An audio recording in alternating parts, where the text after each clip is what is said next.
Bueno, les decía entonces, hoy vamos a ver de manera bastante breve, digamos, les voy a comentar cómo usar el conversor analógico digital ADC0804, ¿está bien?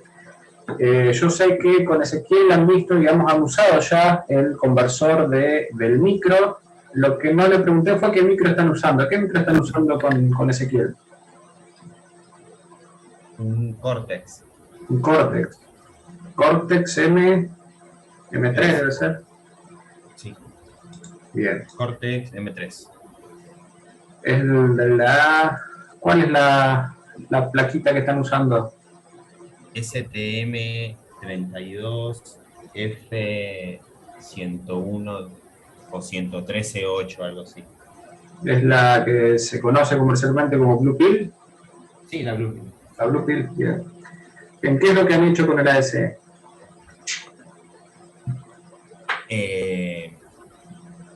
Muy poco y nada. Un par de interrupciones y un hola mundo, nada más. Bien. Bueno, ahora les voy a mostrar, después lo van a tener que hacer con los próximos trabajos prácticos, los circuitos integrados que les voy a hacer llegar es, armar el circuito del conversor, digamos, toda la circuitería que rodea el circuito integrado ADC0804, y después, en una segunda instancia, lo que vamos a hacer es interfacear, digamos, el puerto de salida del circuito integrado con el puerto con el puerto de la FPGA para poder leer los datos del conversor, de la salida del conversor, y poder procesar. ¿Bien? En pocas palabras, eso es lo que vamos a hacer van a hacer ustedes en los próximos trabajos prácticos.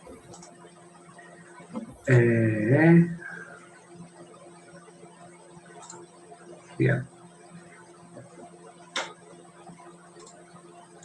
Déjame que comparta. Tengo dos de esas plaquitas, Mauro, después pasa a buscar si querés. Ok. ¿De la Blue Pill? Sí.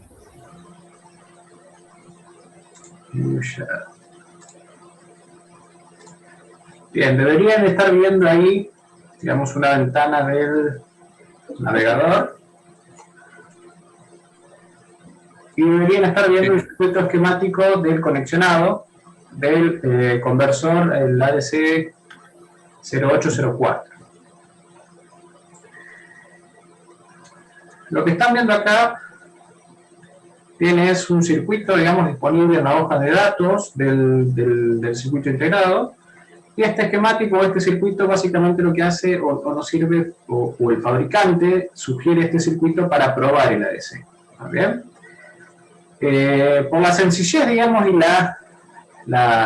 los pocos componentes que usa este conexionado, nosotros lo vamos a usar no solo para probar el ADC, sino también ya directamente para levantar, o para, digamos, mejor dicho, para digitalizar señales analógicas. Vamos a usar, en principio, esta misma conexión. Este es un circuito integrado, tiene 20 pines. Fíjense que la mayoría están conectados o a masa o a la alimentación. Acá todo esto, como les decía recién, es un circuito de prueba. Tiene conectado en el puerto de salida 8 LEDs para indicar, digamos, o visualizar que, el valor digital de la conversión. ¿Está bien? El valor de la conversión se codifica en binario natural, ya que es decir, que cualquier señal analógica entre 0 y la tensión de alimentación del circuito integrado se va a corresponder, digamos, con un valor binario, digamos, entre 0 y 255. Por el pin 6, fíjense, por el pin 6 es el puerto de entrada del circuito integrado, es decir, el puerto de entrada quiere decir que ahí le tenemos que aplicar tensión analógica que queremos convertir. ¿Está bien? Y acá tenemos un interruptor, que este interruptor lo que hace, conecta el puerto 5, bueno, acá no están escritos los nombres de cada pin, que es la funcionalidad de cada pin, Pero bueno, más arriba, en la misma hoja de datos, pueden ver que el puerto 5, digamos, es la salida de interrupciones del circuito integrado, y el pin 3 es la entrada de escritura. ¿Está bien? La salida de interrupciones, ¿qué es lo que hace? Bueno, básicamente lo que hace es avisarnos con una interrupción cada vez que terminó el proceso de conversión, es decir, se digitalizó la señal analógica y podemos ir a leerla. ¿Está bien? Previo a leerla, lo que tenemos que hacer es indicarle al circuito integrado que escriba sobre el puerto de salida el valor convertido, el valor binario correspondiente a la señal analógica. Es por eso que los pines 3 y 5 están puenteados, es decir, que automáticamente cuando salta la interrupción que avisa que finalizó el proceso de conversión, automáticamente el circuito integrado se está diciendo a sí mismo mediante esa señal de interrupción que escriba mediante el pin 3, el pin 5 recuerden es salida de interrupción, pin 3 es entrada, es una entrada con la cual indicamos al circuito integrado que escriba en el puerto de salida el valor de la conversión. Entonces, al conectar de esta manera, automáticamente cuando finaliza la conversión, salta la interrupción y la misma interrupción se autoindica al circuito integrado que escriba sobre el puerto de salida el valor de la conversión. A ver, este switch que está acá lo recomienda, digamos, el fabricante después de que se energiza el circuito, digamos,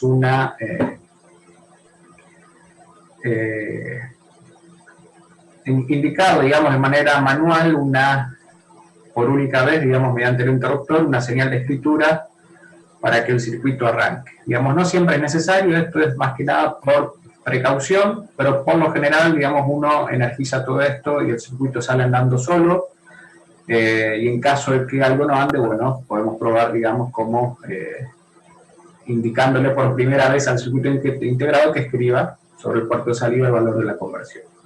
Por lo general no es necesario, pero bueno, el fabricante acá lo conecta, digamos, por si en caso de que la primera conversión no se escriba sobre el puerto de salida. Bueno, yo implementé antes de la clase, digamos, este circuito, lo armé, es lo que estaban viendo, de hecho, en la otra pestaña del navegador. Vuelvo a esa pestaña. Avísenme cuando puedan ver el osciloscopio y la proto. No se ve. ¿Se ve? Sí. Bien, perdón. Vuelvo de nuevo a la hoja de datos que me había comentado de algo. Bastante importante. Este circuito integrado para funcionar necesita una fuente de clock. ¿Verdad? Necesita un reloj, necesita que nosotros le vayamos indicando, digamos, el paso, o le vayamos marcando el paso para que el circuito pueda funcionar, para que el conversor pueda funcionar. Fíjense que acá, si ustedes, digamos, prestan atención, los únicos componentes externos al circuito que pueden ver son resistencia, los LED y, bueno, después capacitores. Digamos, no hay ninguna fuente de clock o de reloj. Eso es porque, digamos, podemos nosotros, o mejor dicho, digamos, está previsto que se pueda utilizar el conversor, digamos, y que se autocloquee, digamos, que genere su propia señal de reloj. Eso se logra mediante el conexionado de este capacitor acá y de esta resistencia. ¿Bien? Básicamente entre los pines 4 y 19, si vamos un poquito más abajo, entre los pines 4 y 19 está la entrada de la señal de reloj. Acá, fíjense, entre los 4 y 19 son las señales de... o los dos pines asociados a la generación de la señal de reloj dentro del conversor analógico digital. Pero si nosotros, digamos, acá nosotros le podemos poner un circuito generador de clock, por ejemplo, como tiene la placa de desarrollo de la FPGA, tranquilamente podríamos nosotros acá conectar entre estos dos pines. Un par diferencial quiere decir que son las dos señales de clock, y diferencial quiere decir que una señal está invertida respecto de la otra. ¿Bien? O podríamos directamente conectar solo una y la otra mandar la masa, O si, en este caso, si nosotros queremos que el circuito integrado genere su propia señal de reloj, podemos conectar esta red RC, que básicamente, a ver, les pregunto si pueden interpretar este circuito de acá y llegar a saber, digamos, qué es lo que hacen, digamos, este circuito de acá. Que básicamente es una red RC y acá tenemos un inversor.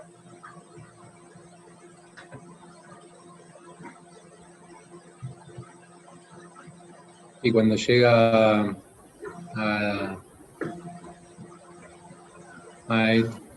y a ese inversor le llega una sola señal. A este inversor le llega una sola señal como a cualquier inversor, digamos. Un inversor tiene... No es un operacional, digamos, es un inversor nada más. Es un inversor. El operacional sí tiene dos entradas, la entrada inversor y la no inversora. Claro. En este caso, esto es un inversor.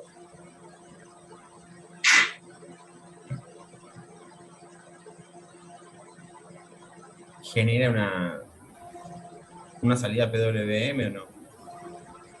Entre 0 y 1. Sí, pero no es PWM. Digamos, el ciclo de actividad va a ser fijo. Digamos, acá no tenemos mecanismo que nos permita variar el ciclo de actividad. ¿Está bien? Esto básicamente, digamos, lo que hace es generar, como vos decís, una señal de reloj, una señal rectangular, con ciclo de actividad fijo, por eso no es de ancho variable, no es PWM. Pero imagínense, pensemos que, digamos, para analizar algún circuito así de este tipo, o para analizar cualquier circuito, lo que nosotros primero tenemos que hacer es suponer una condición inicial del circuito. ¿Está bien? Esa condición inicial, por supuesto, tiene que ser una condición inicial válida que, digamos, realmente se ve en el circuito. No podemos imaginarnos, digamos, cualquier condición inicial. Tiene que ser alguna condición inicial válida. ¿Está bien? Podríamos nosotros pensar que cuando energizamos el circuito, ¿está bien? El capacitor está descargado. Si el capacitor está descargado, a la entrada del inversor vamos a tener un cero lógico. ¿Está bien? Como esto es un inversor, a la salida del inversor vamos a tener un 1 lógico. ¿Está bien? Si a la salida del inversor tenemos un 1 lógico, fíjense que estamos a través de una resistencia R, estamos cargando el capacitor. El capacitor se va a cargar porque acá estamos conectados a través de la resistencia a la alimentación, a VCC. Porque dijimos que tenemos un 1 lógico. A medida que el capacitor se vaya cargando, vamos a pasar que la entrada va a pasar de un 0 lógico a un 1 lógico. ¿Está bien?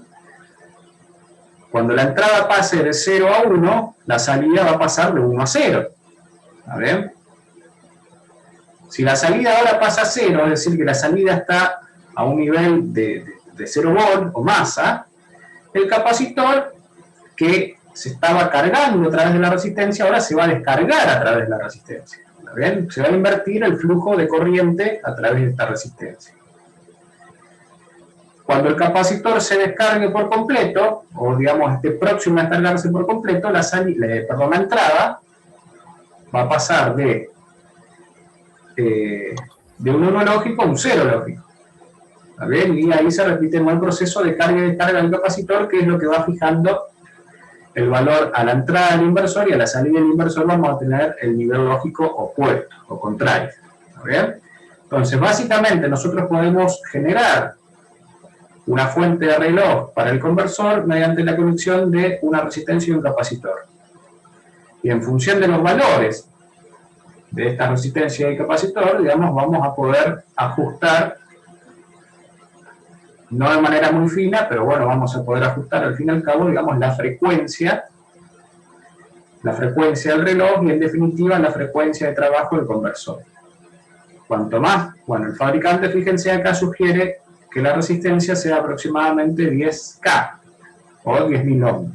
Entonces a nosotros el parámetro que nos queda para ajustar la frecuencia del reloj es el capacitor. Cuanto más grande sea el capacitor, ¿qué va a pasar con la frecuencia de conversión o la frecuencia del reloj? Más chico. La frecuencia va a ser chica. La frecuencia va a disminuir, claro, porque digamos, al ser el capacitor más grande le toma más tiempo cargarse y descargarse. Por el contrario, si ponemos un capacitor más chico, se descarga mucho más rápido, entonces vamos a poder aumentar la frecuencia del clock y en definitiva la frecuencia de conversión del ADC. Bien, entonces ahora sí paso a mostrarles, digamos, el funcionamiento del circuito. Acá en la proto yo lo que hice fue implementar o armar el circuito tal cual lo veíamos en la hoja de datos, con la salvedad que yo a la salida del puerto, fíjense si alcanzan a ver acá estas resistencias color beige o de cuerpo beige y las otras resistencias de color azul. Hago un paréntesis acá y les pregunto, ¿saben por qué algunas resistencias tienen el fondo o el cuerpo color beige y otras de color azul?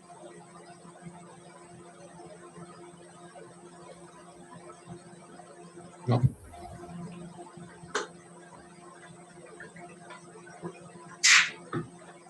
No, yo no sé. Resistencias color beige, como estas que ven acá, son resistencias cuya tolerancia es del 10%. ¿Bien? Es decir, si ustedes agarran la resistencia y miran el valor, digamos, o leen el valor mediante el código de colores impreso en el cuerpo de la resistencia, y supongamos que esa resistencia es de un K, ¿bien? Todas las resistencias con una tolerancia del 10% tienen el cuerpo beige, ¿está bien? ¿Qué quiere decir que tiene una tolerancia del 10%? Bueno, que si la resistencia dice que es de un K, en realidad el valor de la resistencia puede estar entre 900 ohm y 1100 ohm. ¿Está bien? El fabricante nos garantiza que el valor de la resistencia está dentro de ese rango. En cambio, las resistencias de color azul, como las que ustedes tienen en la valijita de componentes, son resistencias con una tolerancia del 1%. También son resistencias más, con un valor más preciso. Si la tolerancia es del 1% y el valor nominal de la resistencia es de un K, de 1000 ohm, el valor real de la resistencia está entre 990 y 1010 ohm. ¿Saben? Fíjense que el rango ahora es mucho más acotado. Por supuesto que yo lo único que necesito es prender un LED. Difícilmente yo necesite resistencias, digamos, con una tolerancia muy alta. Una resistencia con una tolerancia del 10, 15, 20%, digamos, tranquilamente me sirve. Ahora, pero ya cuando estoy armando, por ejemplo, equipo médico o algún equipo, digamos, donde necesito mucha precisión, bueno, ahí sí necesito resistencias con tolerancia del 1% o incluso superior. ¿Bien? Fíjense después, a ver, si yo tengo a mano acá, fíjense que las resistencias con el cuerpo azul, es decir, las resistencias con tolerancia del 1%, el código de colores, en el código de colores, mejor dicho, incorpora una banda más, ¿bien? Porque al ser, digamos, la precisión mucho mayor, 10 veces mayor, el valor nominal de la resistencia también necesita ser, digamos, informado con mayor precisión.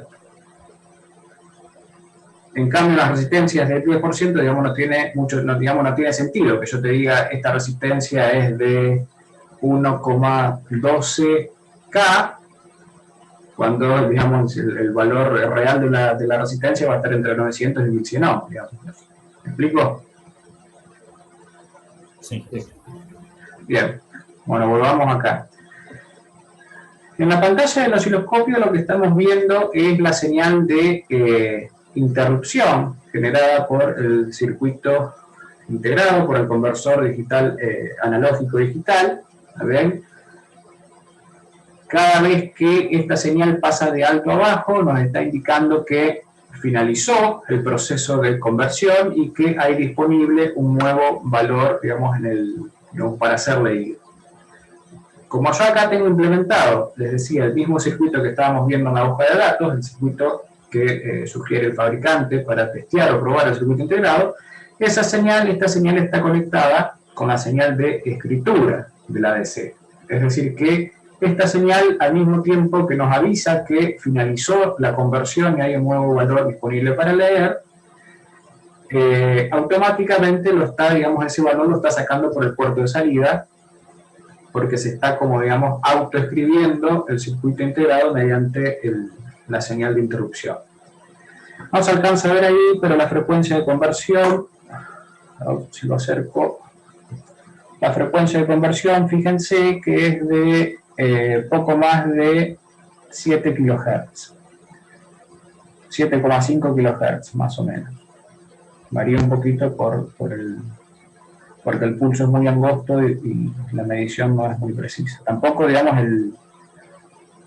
el timing es muy preciso, digamos, ya que nosotros estamos generando el clock a base de la carga y descarga de un capacitor. Digamos.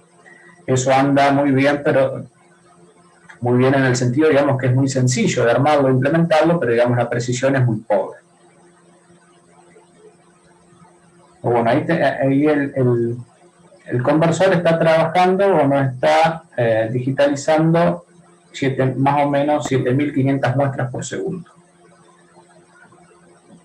Si yo quisiera utilizar el conversor así como está, les pregunto, digamos, cuál sería el ancho de banda máximo de la señal con la que a la que yo podría, digamos, digitalizar sin perder información.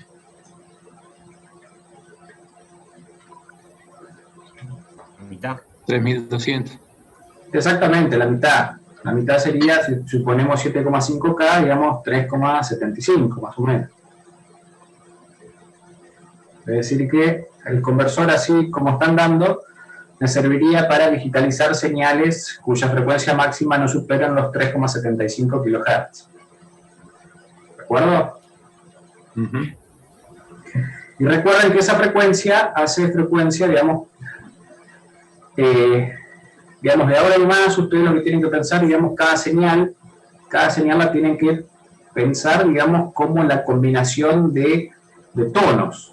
¿Bien? Si ustedes ven una señal de clock, una señal rectangular, una señal cuadrada, recuerden que eso es una combinación de infinitos términos, donde cada término es un tono puro, digamos, a una determinada frecuencia. Una determinada frecuencia y determinada amplitud. La combinación o la superposición de todos esos tonos, digamos, hace que obtengamos como resultado final esa señal rectangular.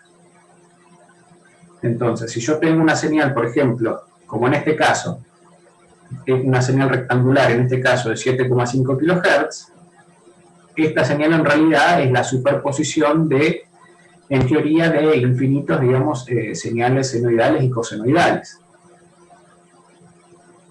¿Está bien? Sí. Bien, bueno. Acá, estamos quedando sin tiempo.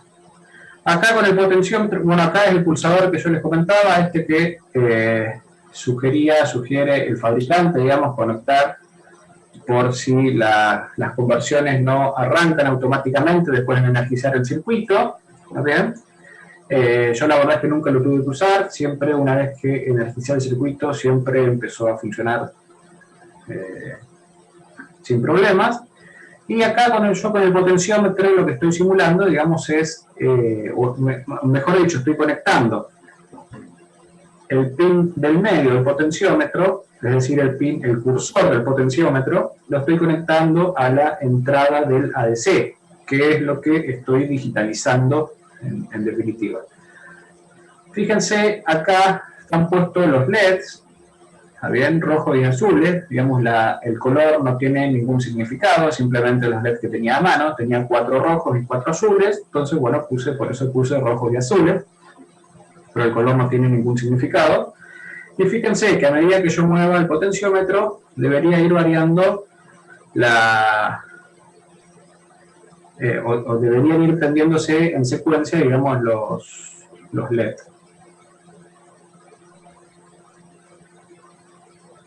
Fíjense, lo voy moviendo lento, así ustedes lo pueden ver.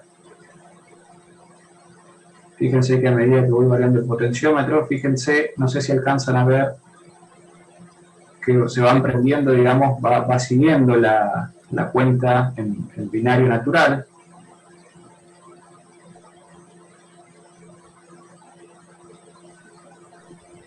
y debería, digamos, seguir la cuenta y pasar de todos apagados como estaban a todos prendidos cuando el nivel de tensión en la entrada del conversor sea el máximo.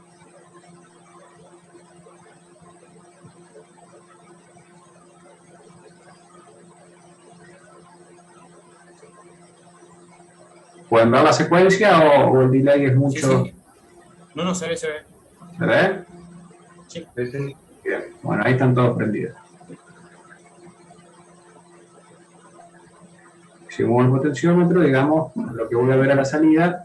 Bueno, fíjense lo que aparece acá. Este es el LED correspondiente al bit menos significativo de la conversión. Fíjense que parpadea. ¿Está bien? Bueno, esto puede deberse a ruido en la conversión. Digamos, lo más probable es que sea ruido en la tensión de incrementación o, digamos, en la señal que está ingresando a la DC. Y, bueno, digamos, es normal. Acá yo no estoy usando ningún filtro, digamos, entre el potenciómetro y el ADC. Tampoco estoy usando, digamos, la alimentación es la más adecuada, ya que estoy alimentando todo este circuito con la alimentación de la placa de desarrollo, la FPGA. Digamos, el único filtro, si se quiere, que tengo en la alimentación es un capacitor, nada más. Digamos, de todos modos, digamos, no, el ruido tampoco es catastrófico, digamos, estoy teniendo un ruido en el bit menos significativo que para aplicaciones estándares, digamos, bueno, ahí el ruido, fíjense, es mayor.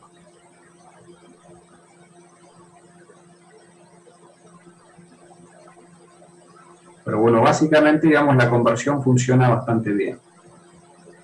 Más allá del ruido que yo pueda llegar a tener o no en la alimentación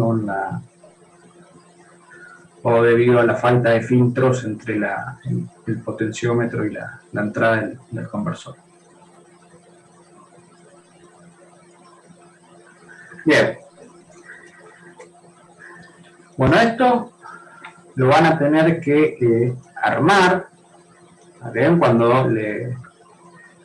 Mauro, perdón, hago otro paréntesis acá. Vos tampoco me mandaste, ¿no?, el trabajo de PWM. No, ahí tengo, si después no queda un tiempo... Se trabó, Mauro. Perdón, Mauro. Sí. ¿Me escuchan? Sí. No, después, si tenemos tiempo, me gustaría hacerte algunas consultas sobre ese trabajo antes de mandártelo.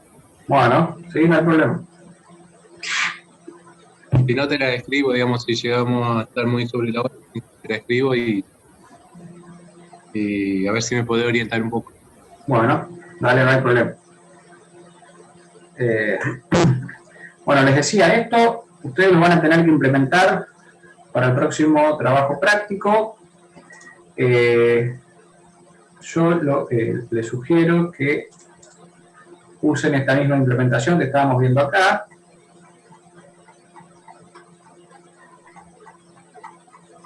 El mismo circuito. ¿Vean?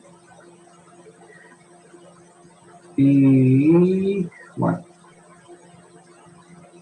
¿Alguna pregunta respecto a esto del ADC? ¿Algo que no haya quedado del todo claro? Así en el aire, no. Digamos, lo que yo les anticipo es que para esto, no sé, digamos que si tienen o no, si tienen a mano, si pueden conseguir ahí una zona, digamos, van a necesitar algunos capacitores. Estos capacitores que ven acá de 0,1 micro son capacitores, no son estrictamente filtros, digamos. Estos capacitores lo que hacen es, fíjense que son capacitores chiquitos, digamos, no son capacitores muy grandes, pero básicamente estos capacitores lo que hacen es, digamos, filtran, digamos, cualquier ruido de alta frecuencia que pueda llegar acá que pueda haber, digamos, acá en la señal que nos interesa digitalizar. La idea es que ese ruido de alta frecuencia se derive hacia masa y que no entre al conversor. Lo mismo acá en el PIN 9. En el PIN 9, bueno, yo no les comenté, en el PIN 9 nosotros necesitamos generar una tensión de referencia para la DC. Esa tensión de referencia acá es de BCC sobre 2. Ténganlo en cuenta, esto yo acá, para la referencia, lo único que hice o lo que estoy utilizando es un divisor resistivo con dos resistencias del mismo valor. Entonces, y digamos una resistencia conectada a masa y la otra a BCC. Entonces estoy logrando, digamos, dividir la tensión de alimentación por 2 y que es lo que estoy usando acá como referencia. Digamos que acá el fabricante, fíjense que sugiere o indica que la tensión de referencia tiene que ser la alimentación sobre 2. Entonces con el divisor resistivo generamos sin problema esa referencia. Pero de nuevo, digamos, acá si nosotros quisiéramos, digamos, obtener conversiones con precisión, digamos, uno lo que debería usar no es simplemente un divisor resistivo, es, digamos, puede usar un divisor resistivo, pero en el medio del divisor resistivo y la entrada de referencia uno tendría que poner al menos un amplificador operacional en la configuración de seguidor de tensión, ¿está bien? Para aislar las impedancias, o mejor dicho, no para aislar las impedancias, sino el seguidor de tensión, digamos, lo que nos permite es tener una alta impedancia de entrada y una baja impedancia de salida. ¿Está bien? Entonces ahí estamos de alguna manera independizándonos, incluso si en la tensión de alimentación hay algún ruido, o por diversos motivos, digamos, básicamente ruido, digamos, y adaptación de impedancia. Bueno, acá en la alimentación del conversor también necesitamos poner otro capacitor, ¿está bien? Estos capacitores son muy comunes, digamos, en los circuitos integrados se suele poner siempre un capacitor, digamos, lo más cerca, digamos, físicamente, que el capacitor esté cerca del circuito integrado. Un capacitor, bueno, fíjense que en este caso es de 10 micros, es bastante grande en realidad, pero este capacitor, digamos, ¿tienen idea por qué se ponen estos capacitores acá? ¿O se suelen poner, o se deberían poner capacitores de valores chicos, digamos, cerca del circuito integrado, digamos, cerca físicamente? ¿Modo de protección? No protección. Que no tome el ruido tipo una antena. No, tampoco, digamos, sí, en realidad sí, digamos, eso que vos decís, digamos, que no sea una antena, digamos, se vuelve un efecto dominante cuando estamos trabajando en alta frecuencia. Bien, les decía, estos capacitores se suelen poner, digamos, siempre los van a ver, y si no lo ven, digamos, es alguien que se le pasó, digamos, pegados a los circuitos integrados, un capacitor, digamos, en alimentación bien cerca. Estos capacitores lo que hacen es proveer, digamos, de alimentación al circuito integrado, digamos, en momentos, digamos, por supuesto, el circuito integrado no va a funcionar con la energía almacenada en el capacitor, necesita estar, por supuesto, conectado a la alimentación, pero imagínense que el conversor está funcionando y en alguna etapa, digamos, del proceso de conversión hay alguna etapa que consume más corriente que otra, ¿está bien? Imaginemos que ocurre eso, digamos que en algún momento del funcionamiento del circuito integrado o de la conversión, digamos, hay una etapa que consume o demanda más corriente. Bien, a esas demandas de corrientes, que no son, digamos, constantes, digamos, tal vez son periódicas, pero no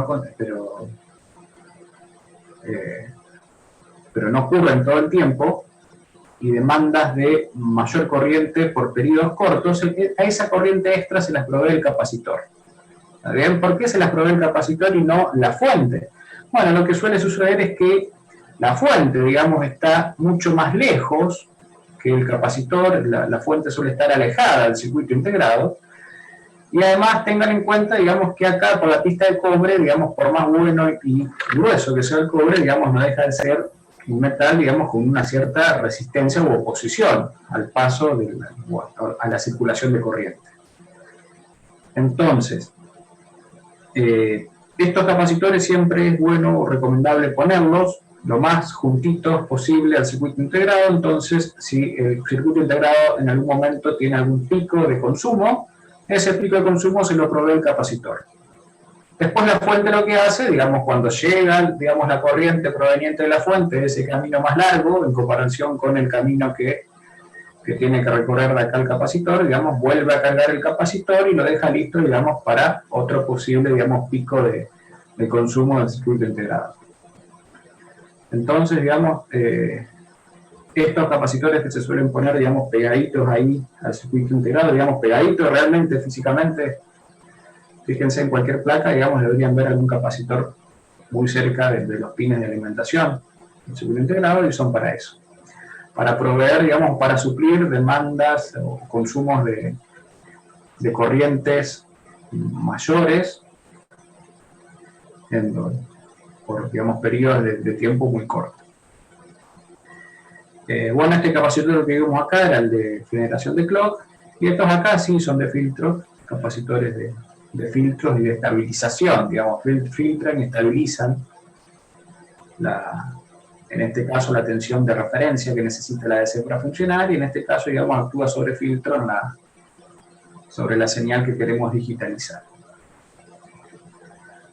Bien, este es el circuito, digamos, que tienen que implementar. ¿Y el puerto 1 y 2 para qué son?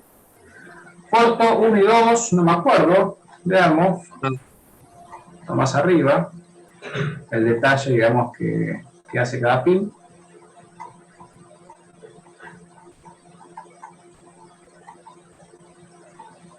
Uno y 2. El 1 es chip select, fíjense que es activo por bajo, digamos, para que el chip select que hace es como que cuando esto no está activo es como que manda un estado de sleep o de bajo consumo de energía al circuito integrado, y el pin 2 lo que hace es una señal de read, debe ser de lectura, sí, es de read, fíjense, pero no tendría que releer la hoja de datos, pero no recuerdo exactamente qué es lo que hace. ¿A ver? Sí, el pin 3 del write lo que hace es, digamos, el valor obtenido luego de la conversión lo saca al puerto de salida. El puerto de salida están acá en los pines de 11 al 17. Ajá.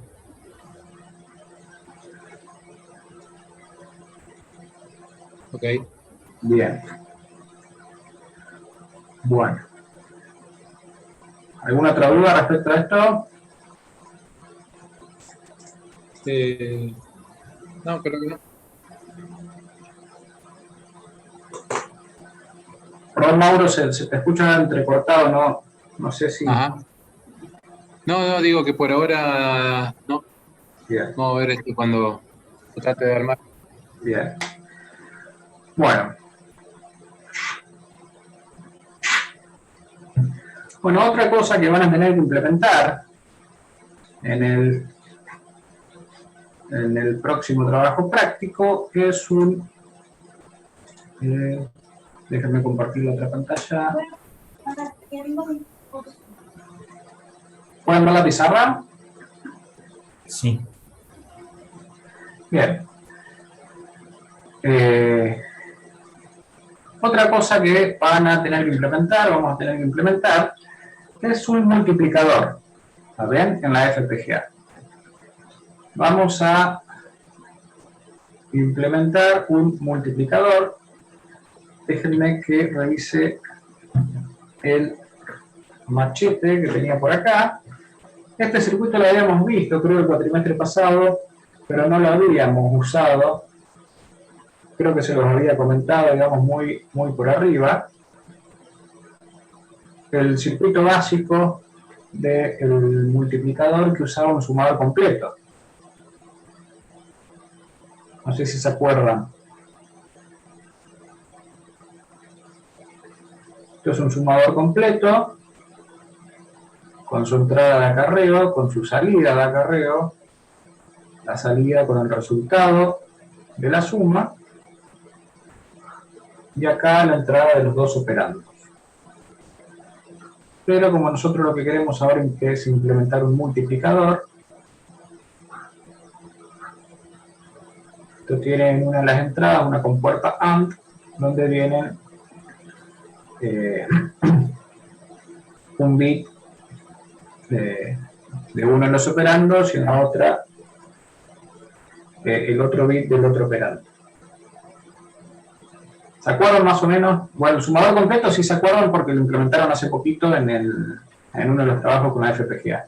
Pero ¿se acuerdan el circuito al que hago referencia, el multiplicador?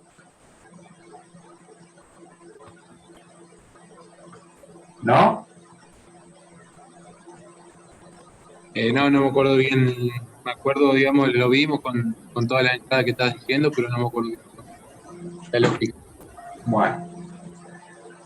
Bueno, no importa, digamos, recordemos un poquito. Díganme dos números binarios de 4 bits cada uno y multipliquémoslo, digamos, como para refrescar la memoria. 1001. 1001, ajá, multiplicado por 1101. 1101. Bien. Bien, si nosotros queremos multiplicar estos dos números en binario, llamémosle a este multiplicando y a este multiplicador. ¿Está bien? Si nosotros queremos, bueno, antes de multiplicar, ¿está bien? Tengo el multiplicando, los dos operandos son de 4 bits. Entonces el registro donde yo almaceno el resultado, llamémosle R, ¿qué ancho debería tener?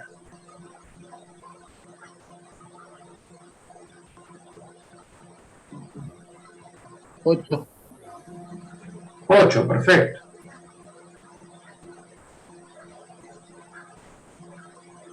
Entonces el resultado, si yo multiplico dos números de 4 bits, el resultado puede, digamos, mejor dicho, necesito un registro de 8 bits para almacenar el resultado. ¿Está bien? Ya que el mayor número que puede tener un operando es 2 a la cuarta y el otro operando también es 2 a la cuarta, es decir que esto es 2 a la octava. Y 2 a la octava es 256. Bueno, no importa en realidad cuánto es 2 a la octava.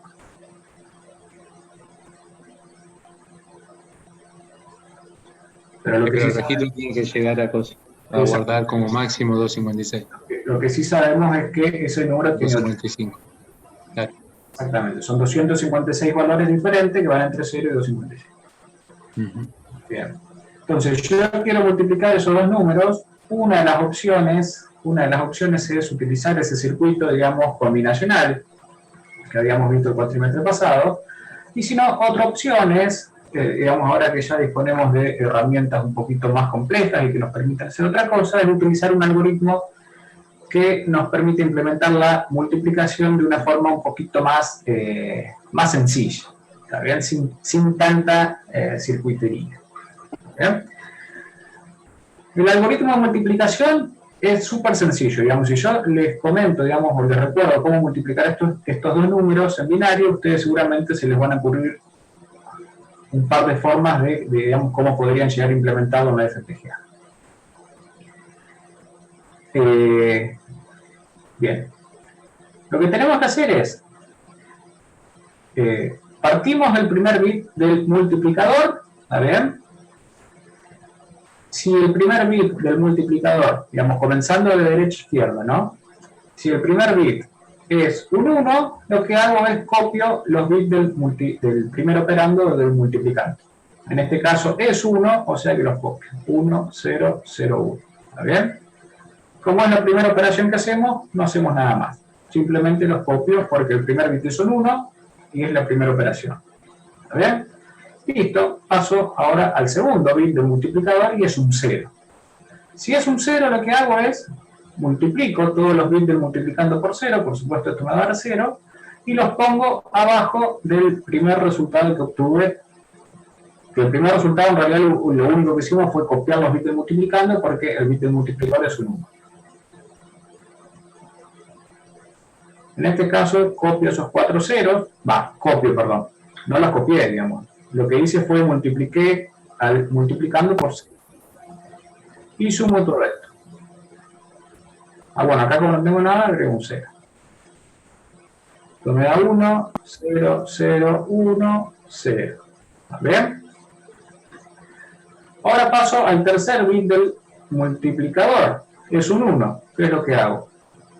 Copio los bits del multiplicando, 2 lugares desplazados hacia la izquierda.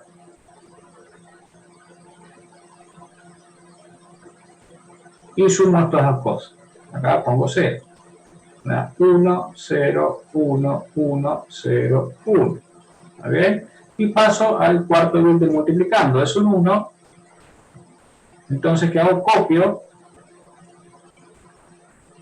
los bits del multiplicando, los copio y los pego acá debajo, digamos, del último resultado que obtuve, pero, digamos, los copio desplazado 3 lugares a la izquierda.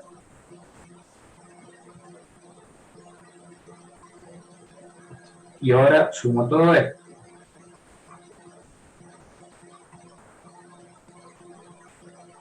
Vayan, avísenme si me equivoco en alguna cuenta.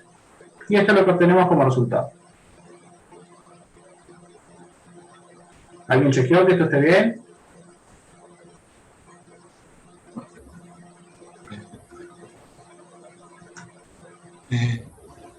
Bueno, multiplicando, digamos, en decimal, ¿cuánto sería? Esto sería un 9. Y esto sería 8 más 3, 11, más 1, 12. ¿De acuerdo? 8, 8, 2, 13. 12 y una 13. 13. 13, bien. ¿Y 13 por 9 cuánto es? 22. ¿Cuánto? Ah, no, perdón. 13 más. 13 más 9, digamos, estamos 117. 117. Bien, verifiquemos acá, esto nos dio 117. Esto vale 1, 2, 4, 8, 16, 32, 64. Acá lo que hice fue escribir, 117. ¿da? Sí. Acá tenemos 96 más 16 son 96, 102, 112, más 4 son 116, más 1, 117. Perfecto. Raro que no haya metido la pata en ningún paso. Bien, pero básicamente ese es el proceso que tenemos que seguir, o el algoritmo que tenemos que seguir para multiplicar dos números en binario. ¿Bien? ¿Recuerdan más o menos, entendió más o menos cuál es el proceso que tenemos que seguir? Sí.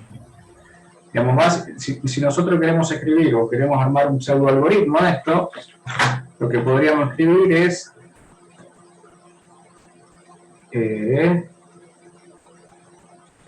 no me deja cambiar. Bueno. Lo escribo acá al costado.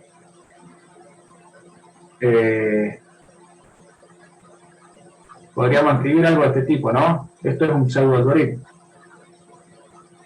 B igual a 0, B menor que 4 en este caso, B más, es decir, recorro, yo acá lo que quiero hacer es recorrer los bits del multiplicador.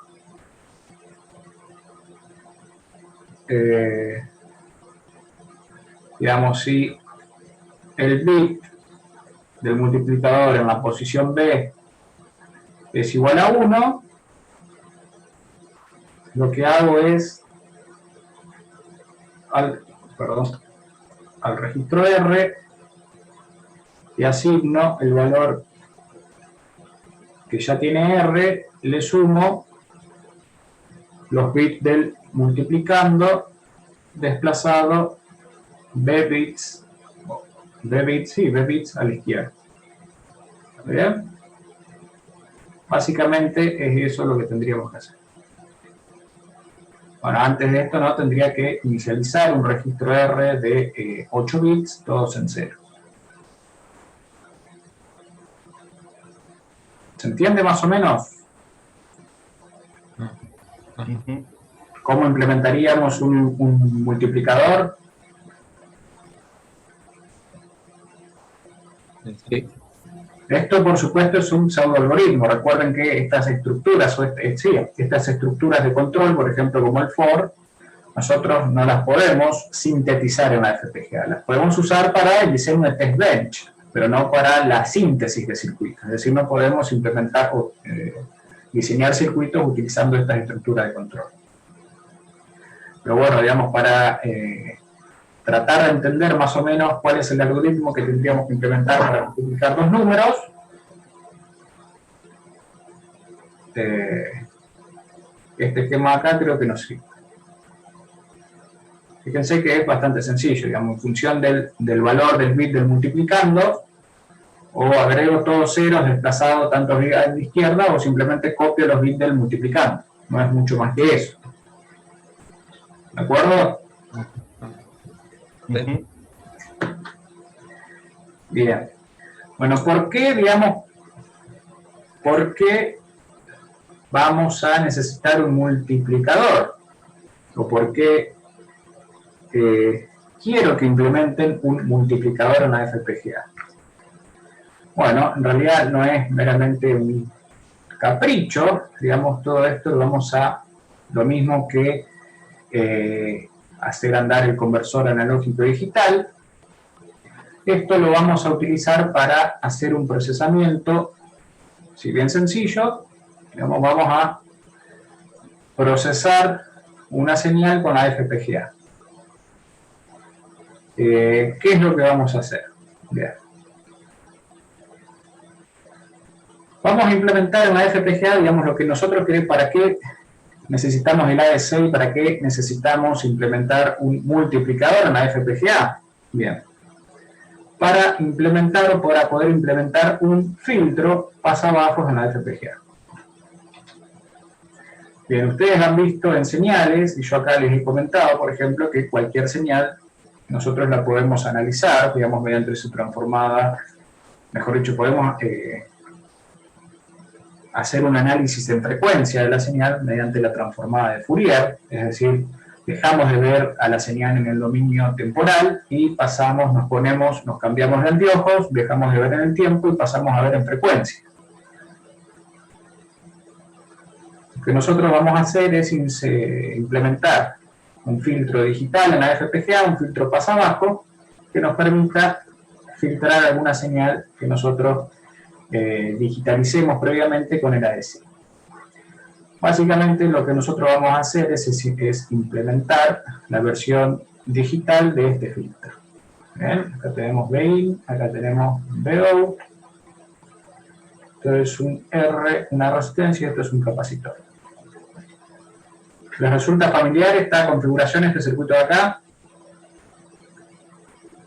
IRC, como veíamos recién. Es un filtro RC como el que veíamos recién para generar la señal de reloj en el ADC, pero estoy seguro que lo han visto en otra materia, en otro lado, ¿o no? Sistemas. ¿En señales? ¿Señales y sistemas? Sí. Bien, ¿recuerdan cuál es la respuesta en frecuencia de ese circuito?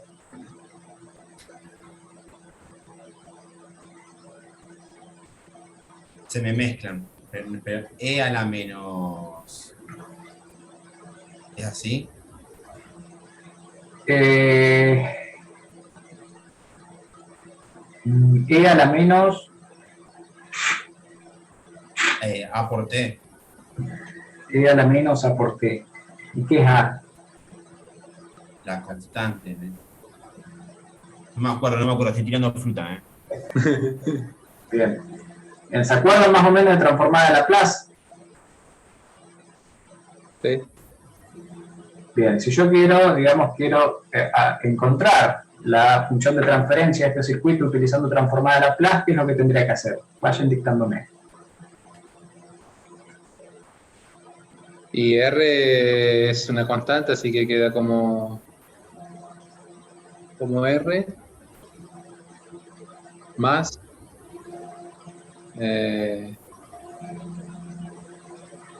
el capacitor tenía, no me acuerdo cómo era la 1 sobre S por C. S.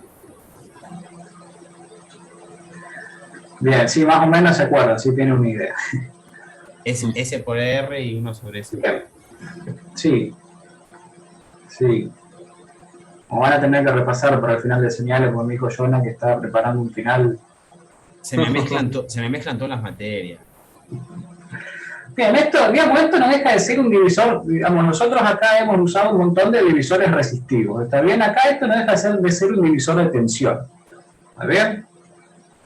Esto es un divisor de tensión. Si yo quiero conocer, digamos, cuál es Vout, y bueno, yo veo acá tengo una señal de entrada, una tensión de entrada, y que acá en vez de tener una resistencia, tengo un capacitor, digamos, lo que yo, si esto en vez de una resistencia, perdón, uy, ¿qué hice? Si esto en vez de un capacitor fuera una resistencia, yo sé que Vout, llamémosle acá R2, Vout va a ser Vin por R2 sobre R1 más R2, ¿está bien? Bien, bueno, esto acá no tengo una segunda resistencia, tengo un capacitor. Pero bueno, Vout va a ser, Vout, fíjense, coincide, Vout es lo que yo estoy midiendo sobre los bornos, sobre los pines, sobre las patitas del capacitor. Digamos, Vout en realidad es BC, si quiero llamarle, digamos, es la tensión sobre el capacitor. Ajá. ¿Y la tensión sobre el capacitor cuál es? La corriente, por ejemplo. Sí, es la ecuación general de la tensión sobre el capacitor es la corriente por la resistencia. La tensión inicial, si es que el capacitor no está inicialmente cargado, 1 sobre C por la integral entre C de la corriente que está circulando por el capacitor, diferencial de tau. ¿Está bien? Y eso me da la tensión de salida. ¿Están de acuerdo? Tenemos que sacar la caída de tensión en R y nos va a dar BC. O puedo calcular exactamente, puedo calcular la tensión sobre R y a Vin le resto la caída sobre R, y eso, digamos, por leyes de Kirchhoff me tiene que dar la BC, porque, digamos, la caída sobre la resistencia más la caída sobre el capacitor tiene que ser igual a Vin. Digamos, no puedo inventar tensión de la nada. Pero bueno, fíjense, digamos que si yo analizo esto en el dominio temporal, bueno, ya implica, digamos, que tenga que resolver acá integrales, y si yo llego a tener una bobina, bueno, voy a tener que resolver derivadas, y la cosa se complejiza un poquito. Uy, no quería borrar.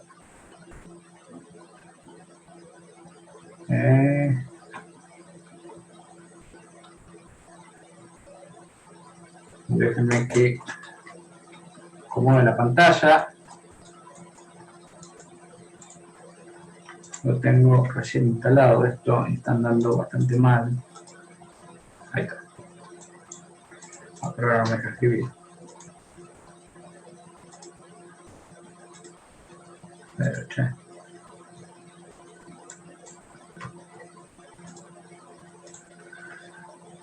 Uy, no sé qué toque me dejó andar.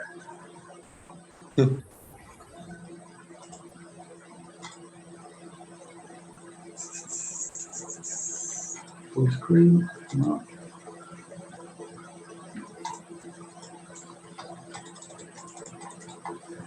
Bueno.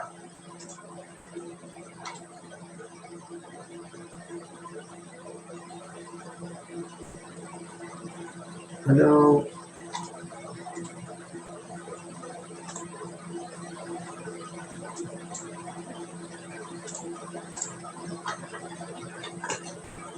Bueno, abrí otra instancia de la pizarra porque la otra me dejó andar. Y esta no me deja cambiar. Anda bastante mal, che.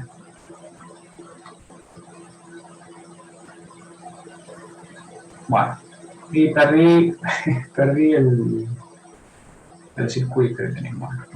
Digo, bueno. Bueno, digamos, lo que quería llegar, digamos que podríamos nosotros calcular la tensión de salida, pero el trabajo se simplifica mucho si nosotros hacemos este análisis en el dominio de Laplace. ¿Bien? Si nosotros hacemos esto en el dominio de Laplace, ¿a qué llegamos? ¿Cómo analizo, o cómo, digamos, lo que me interesa a mí es calcular o hallar la función de transferencia de este circuito en el dominio de Laplace? ¿Cómo hacemos? Y R es una constante, así que la transformada es la constante. Bien. R es constante. Y la transformada de C, en vez de la integral, no era 1 sobre C por 1 sobre C por S. S. Che, ¿pueden ver en amarillo ahí? Lo que escribo en amarillo. Sí, se ve. Si tiene otro color mejor, pero se llega a ver. Tengo otro color, pero no puedo cambiarlo. Bueno, Ahí está, mirá, ahí te lo tomo. ahí está. Bonito. Bueno, escribo esto de nuevo acá. Esto, lo que sería la tensión en el capacitor, en el dominio transformado de Laplace, que se convierte en 1 sobre SC por I de S. ¿Está bien?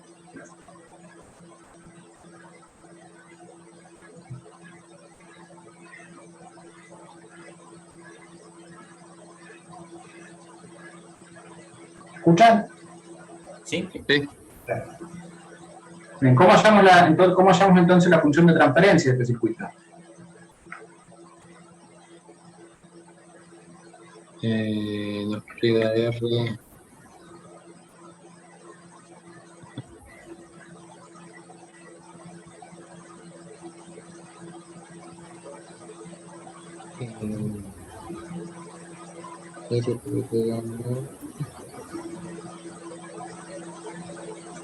Digamos, el análisis es muy similar a que si nosotros analizáramos el circuito en el dominio temporal. ¿Está bien? Yo acá tengo una BI ahora de S, tengo la tensión de entrada en el dominio transformado, esto que va a ser igual. R por I de S más 1 sobre S.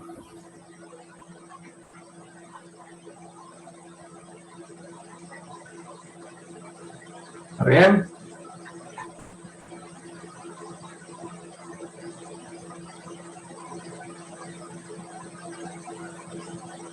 Sí.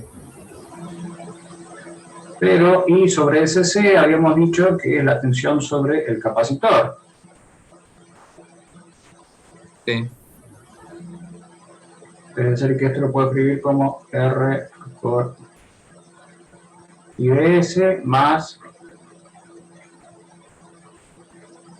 U de S. ¿Está bien? Sí. Bien.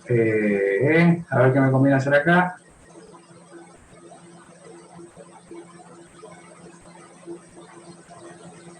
¿Cómo sigo ahora?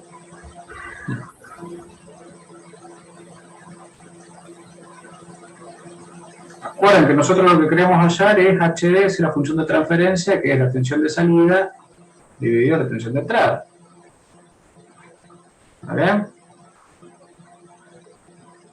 Bueno, paso a este R para el otro lado, me queda BIN de S menos R por I de S, y esto es igual a Bout de S. ¿Está bien? Divido ambos miembros por BIN de S, que me queda 1 menos R por I de S sobre BIN de S dividido Bout de S dividido BIN de S. ¿Está bien? Esto es H de S.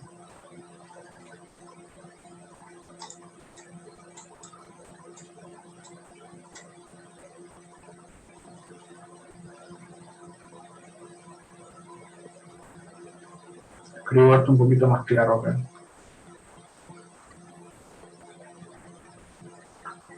Ahí está.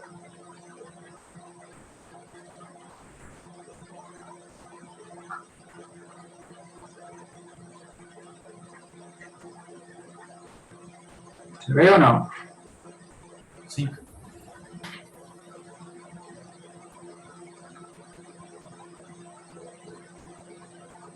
¿Y ahora qué hacemos?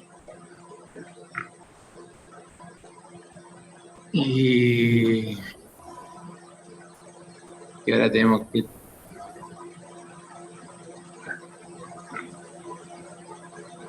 ¿Y ahora? hacer la transformada. No, no, todavía no, porque a nosotros nos interesa hacer el dominio en el, hacer el análisis en este dominio, ni siquiera en este dominio, sino en el dominio de Fourier. La resta esa. Bein de S menos todo sobre Bein, ¿no? La resta, perdón. ¿No hay que hacer la resta esa? A ver.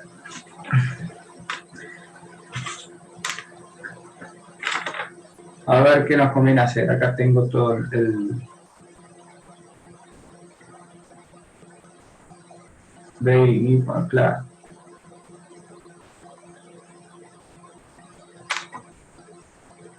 Acá en realidad yo me comí un paso.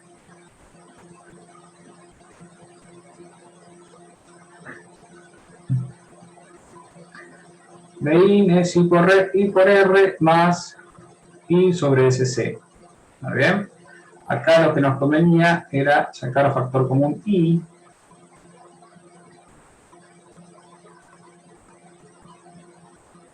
Uy.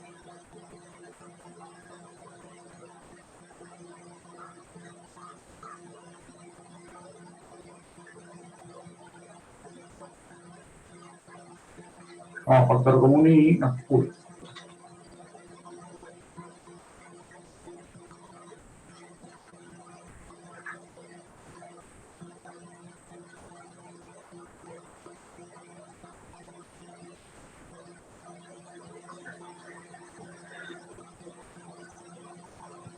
Bien.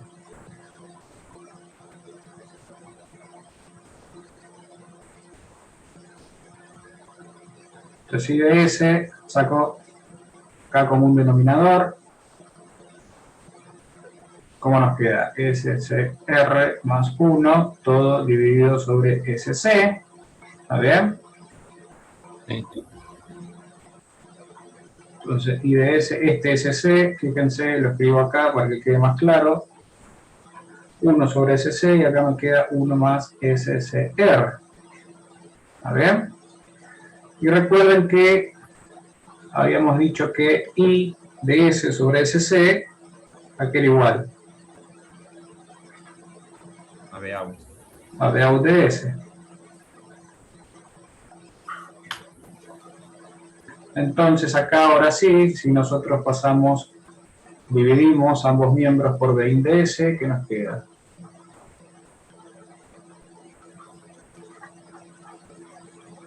B out de S sobre B in de S por 1 más SCR. ¿Está bien? Y ahora dividimos ambos miembros por 1 más SCR. Entonces nos queda 1 sobre 1 más SCR. Y esto es igual a BO de S sobre BI de S, que es igual a la función de transferencia en el dominio de Laplace. ¿Está bien? Pero, como recuerden que la variable S, la variable compleja S, ¿a qué es igual? Recuerden que S es una variable compleja. Sí. Esto tiene una parte real y una parte imaginaria. Sí. ¿Bien? ¿Cómo le llaman ustedes a la parte real?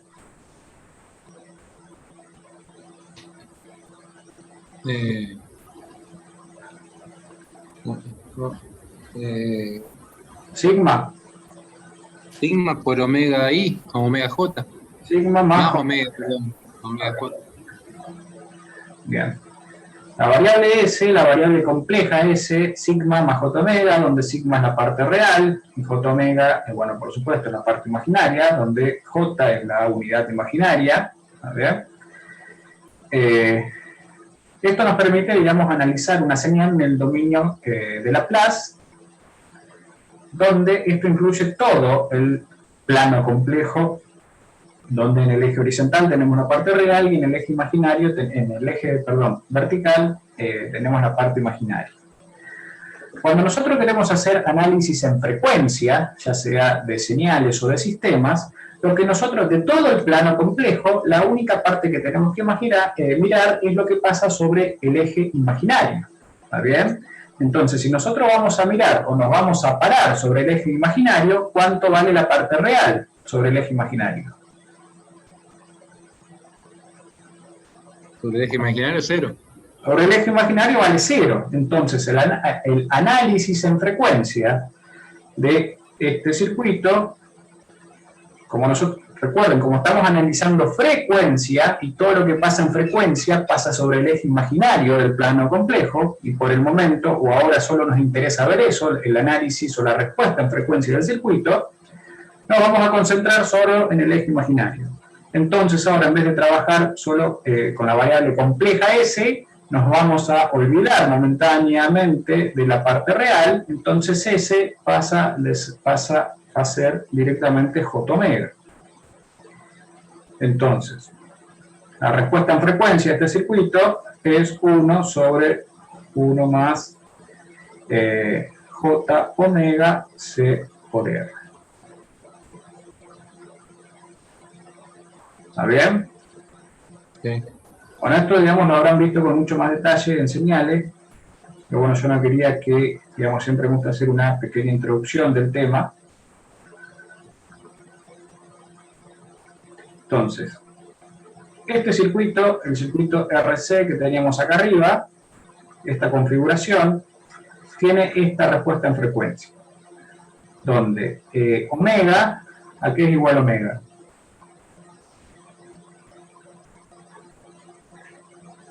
Omega, recuerden que es la frecuencia angular. ¿Está bien? Y la frecuencia angular es 2pi por F. Está bien. O sea, es decir, aquí abajo, omega es igual a 2pi por F. ¿Está bien? Sí. Entonces, fíjense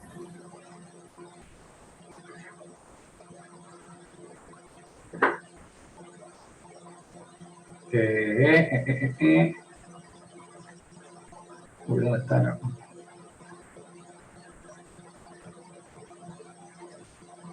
Esto es B out. Bien, y esto era, ¿dónde está? B out ahora de J omega, porque estamos mirando únicamente el eje imaginario sobre B in de J omega. ¿Bien? La tensión de entrada, digamos, es la que yo aplico con un generador de señales o alguna señal que lo está generando, digamos, alguna fuente de interés. ¿Vean? O sea que BIN, digamos, no... BIN no varía. BIN es la señal de entrada. Fíjense qué pasa, digamos, cuando aumenta... ¿Qué pasa si F crece? Y F crece, se hace más chico esa fracción. Exactamente, si F crece, todo esto se hace más chico, porque estoy dividiendo ahora por un número cada vez más grande. Entonces, digamos, acá podemos ver claramente cómo esto se comporta como un filtro pasa abajo. Es decir, que a medida que F crece, es decir, que a medida que la frecuencia aumenta, la señal de salida es cada vez más chica. ¿Está bien? Esto va a ir decreciendo. BIN es la misma, digamos, BIN es, imagínense que BIN es... no sé, es una señal, imagínense que es una señal de audio, ¿bien? O una señal que podemos generar mediante algún instrumento. Y a ese instrumento le podemos ir variando la frecuencia de esa señal. Imagínense que es un tono puro al que le podemos variar la frecuencia. A medida que nosotros vayamos incrementando la frecuencia, la señal que midamos nosotros sobre el capacitor va a tener una amplitud cada vez más chica. ¿Está bien? ¿Por qué? Bueno, porque esto es un filtro pasa abajo. ¿Qué es lo que ocurre con el filtro pasa abajo? Bueno, el filtro pasa abajo, el capacitor en realidad se comporta como un cortocircuito, digamos, para frecuencias, en teoría, digamos, para señales de frecuencia muy altas, es decir, permítanme decir de frecuencia infinita, esto se comporta como un capacitor. Para tensiones que no varían, es decir, para tensiones continuas, el capacitor se comporta como un circuito abierto. ¿Está bien? Y para señales, digamos, que tienen una frecuencia en el medio, digamos, entre 0 y un valor grande, la impedancia o la resistencia que presenta el capacitor es cada vez más chica. Entonces, básicamente, eso es lo que ocurre. Y vamos, ¿cómo analizamos ese circuito? Bueno, encontramos su respuesta en frecuencia. Y acá de la ecuación vemos claramente que a medida que F aumenta, Bout va a ser cada vez más chica. Bien, pero ¿a qué venía todo esto? Digamos, nosotros arrancamos viendo el circuito del conversor, después vimos un pseudo algoritmo de cómo implementar un multiplicador, y ahora estamos viendo la respuesta en frecuencia de un filtro pasabajo, digamos, que nada que ver con electrónica digital. Bien, ¿cómo hacemos nosotros para implementar este filtro en la FPGA?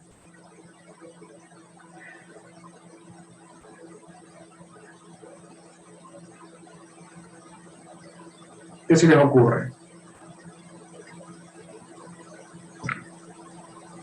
Bueno, en realidad si no se les ocurre nada, está perfecto porque todavía no lo vimos.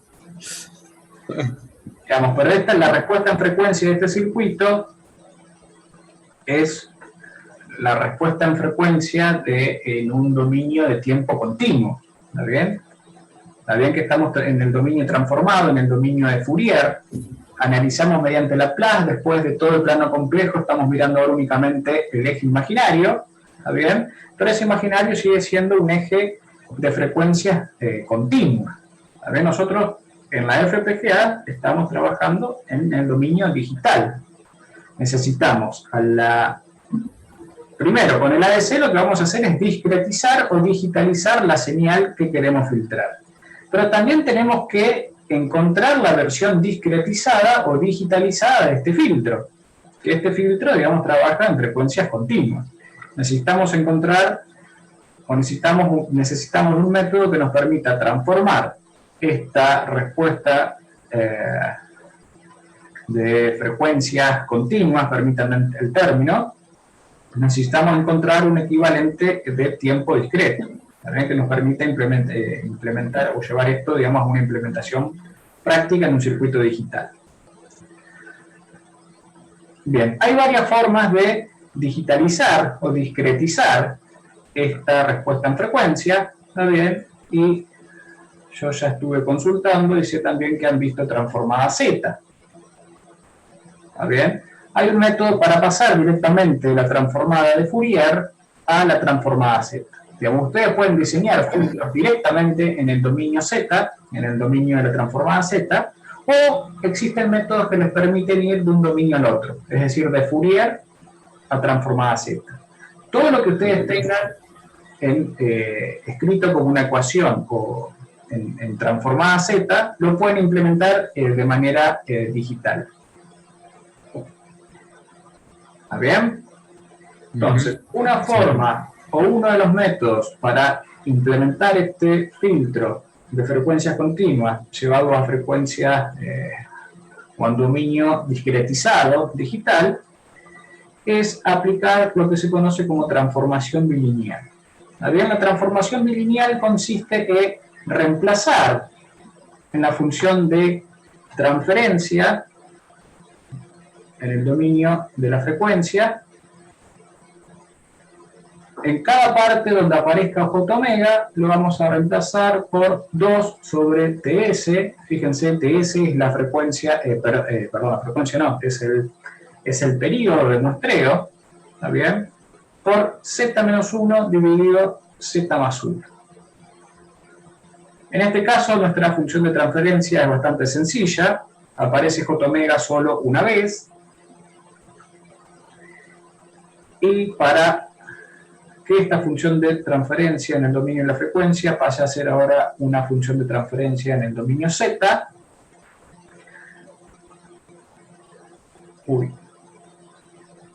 Acá donde aparece J omega lo vamos a reemplazar por todo esto. ¿Está bien?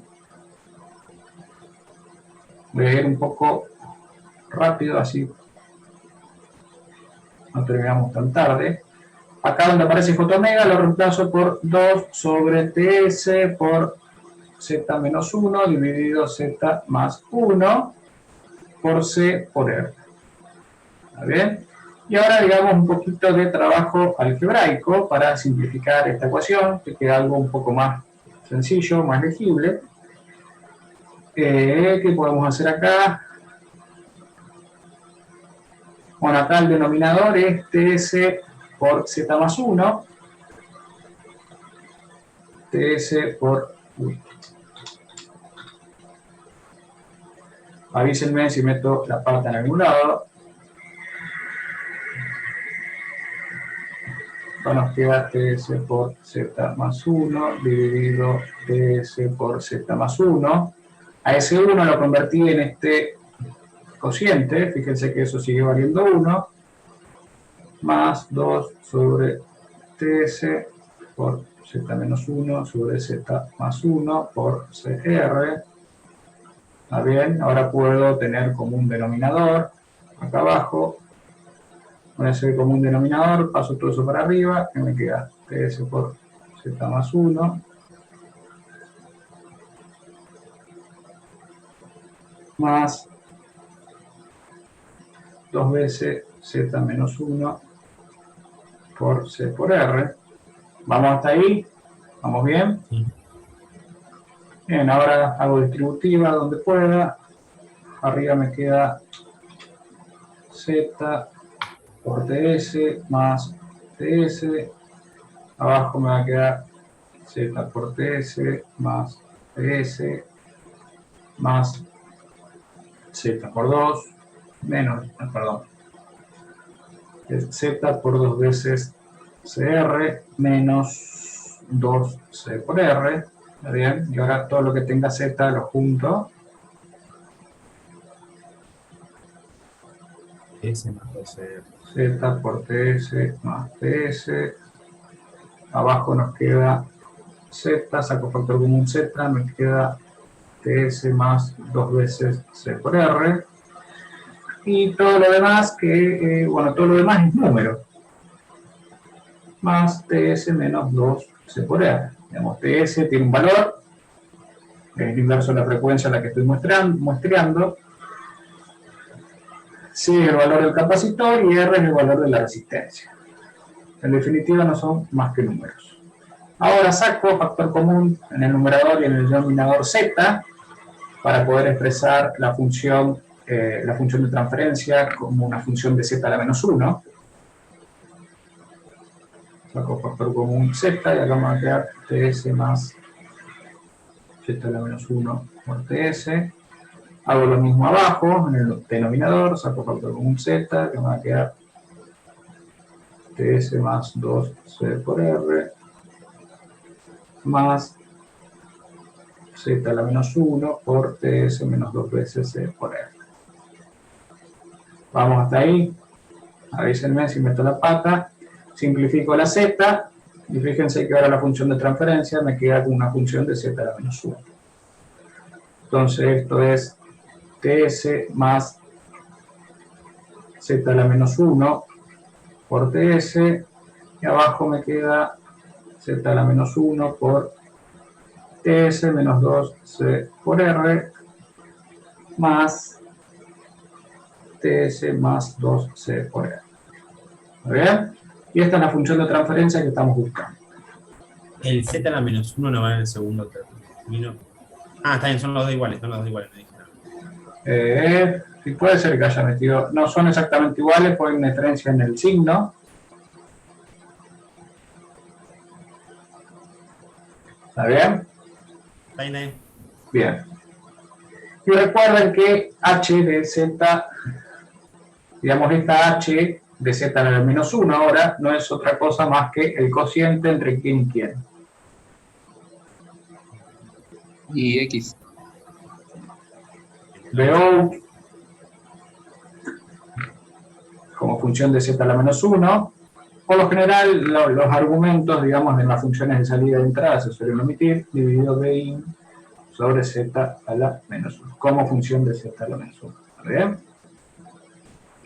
Escribámoslo, vamos por ahorrar espacio y ahora también tiempo, escribámoslo directamente como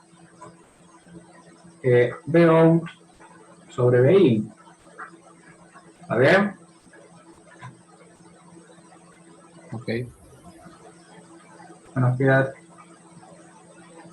z a la menos 1 por ts dividido Z a la menos 1 por TS menos 2C por R más T sub S más 2C por R. Digamos, todo este laburo que estamos haciendo acá,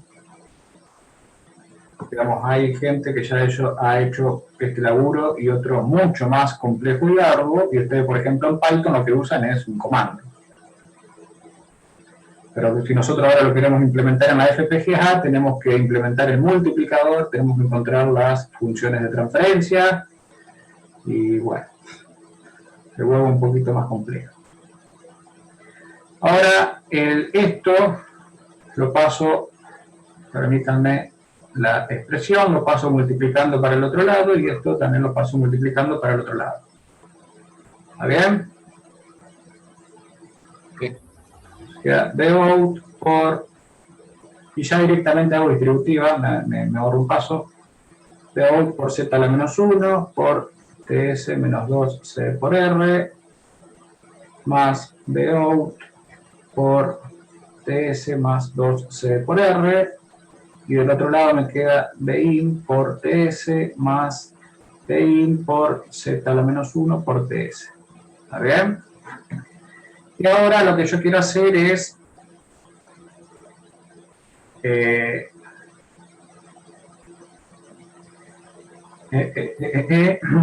bien, ahora yo quiero llevar esta función que la tengo en el dominio Z a la menos 1 en realidad, la quiero llevar al tiempo.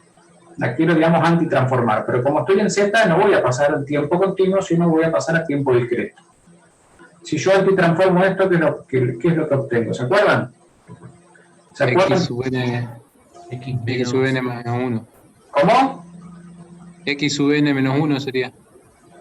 Exactamente. Cuando yo antitransformo, el Z a la menos 1 lo que me indica es que estoy en este caso Z a la menos 1 está multiplicando Vout. Cuando yo lleve, por ejemplo, a antitransforme este término, esto en el tiempo quiere decir Vout en, si el tiempo, llamémosle el tiempo discreto K, es decir, K más 1, K más 2, K más 3, digamos, cada tiempo K es un instante de muestreo. Si yo antitransformo eso, esto va a ser Vout en K menos 1 multiplicado por este coeficiente más Vout, fíjense acá no hay Z, o sea que esto es Vout de K, es decir, Vout en el tiempo actual, es decir, la última muestra que me dio el ADC, Vout en K, por este coeficiente, por TS más 12 por R, más Bin, no está multiplicado por Z a la menos 1, o sea que es Bin en K, por TS, y acá sí es Bin en K menos 1 por TS. ¿Está bien? O sea que, ya con esto los libero. A nosotros lo que nos interesa es Vout en K, que va a ser digamos, la salida de nuestro filtro. Vout en K, esto lo paso. Pero che, ¿dónde está? Esto lo paso restando para el otro lado. Vout en K va a ser igual a Bin en K por TS más Bin en el instante anterior. Es decir, esto es la última muestra de la ADC, esta es la anterior, es decir, esto ya me está indicando que voy a necesitar un registro donde almacenar muestras pasadas. Dividido esto de acá, Vout en K menos 1 por el coeficiente que es TS menos 2 por C por R, y fíjense que yo acá escribí Vout en K solito. Todo dividido. Todo esto va dividido por TS más 2C por R. ¿Está bien? Es decir, que nosotros el filtro, para filtrar en la FPGA la señal que nos va escupiendo la salida de la ADC, tenemos que primero implementar el multiplicador para poder multiplicar todas estas cosas de acá, y luego implementar esta ecuación. Bin, ¿qué es? Bueno, Bin es la salida del ADC. Eso es Bin.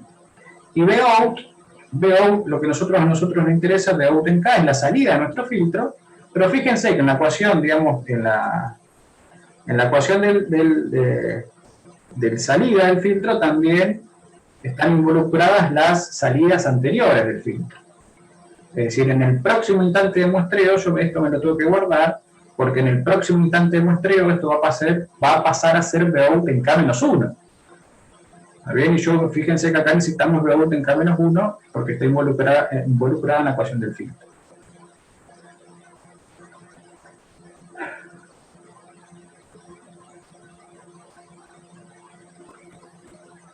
Bien, perdón, me fui un poco del tema, me pasé de tiempo. ¿Alguna duda?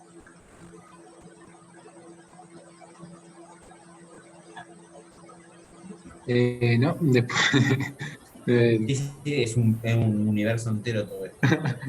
Después para implementar esto, no sé para dónde disparar, pero bueno, lo que explicaste más o menos entiendo.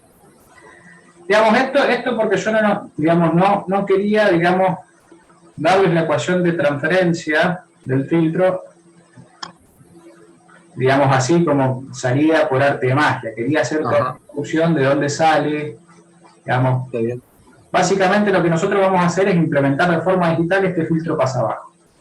Esa última línea. Exactamente. Lo que hicimos fue analizar este circuito en el dominio de Laplace. Después de todo del plano complejo nos centramos únicamente en el eje imaginario para ver la respuesta en frecuencia de ese circuito, y después a eso lo digitalizamos, o lo discretizamos, mejor dicho. Y cuando hablamos de cosas en tiempo discreto, estamos hablando de transformada Z. Y después de eso, de la transformada Z, lo pasamos de nuevo a tiempo, o mejor dicho, lo pasamos a tiempo discreto, que es en definitiva el dominio en el que trabajamos en la FPGA o en cualquier circuito digital. ¿Bien? Y detrás de cada comando de Python que ustedes usan en señales o en imágenes o en donde sea, está involucrado todo este análisis. Alguien lo hizo este análisis y alguien se puso a programar, y cuando ustedes usan en una línea un comandito que le filtre una señal, alguien programó todo esto. ¿Está bien? Ok. Bien. Bueno, el filtro que van a tener que implementar ustedes no es este exactamente. Después yo les voy a pasar la función de transferencia. Hay otra técnica de diseño de filtro. Fíjense, acá TS 2 por C por R aparecen. Si nosotros hacemos todas esas cuentitas, nos van a quedar números raros, ¿está bien? Entonces, para no complicarnos tanto la vida, si nosotros quisiéramos implementar este filtro, vamos a tener que implementar un multiplicador que nos permita trabajar con números con coma. Hay una técnica de diseño de filtro que usa coeficientes enteros, ¿está bien? No números con comas, no números racionales o irracionales. Entonces, nosotros vamos a implementar un filtro con coeficientes enteros, de manera que nos permita simplificar la implementación del multiplicador. ¿Está bien? Ok. Bien. Pero bueno, ya estamos repasados de tiempo. Vemos la próxima clase. O les paso un apunte, digamos, pues si les interesa, digamos, el diseño de filtro con coeficientes enteros, porque tampoco es tema de la materia y no tiene sentido que perdamos tiempo. Digamos, yo no tengo problema, pero bueno, tampoco quiero quitar la hora, se va a enojar conmigo. Dale. No, bueno. Bueno, ¿alguna duda hasta acá? No. Después te mando un correo ahí para consultarte lo que te comentaban. Dale, Mauro, disculpá que no pudimos verlo acá. Ah, no, por favor. Digamos, no tengo problema, pero si querés lo vemos ahora. Después te lo consulto y cualquier cosa ahí, si tenés un rato en algún momento, hacemos una llamada. Bueno, dale, perfecto. Bueno, después yo les comparto las consignas de los próximos TP y no se olviden de mandarme cuando lo terminen, porque se les va a ir juntando todo, el trabajo con PWM. Dale. Bueno, esto sería todo por hoy. Nos vemos la semana que viene.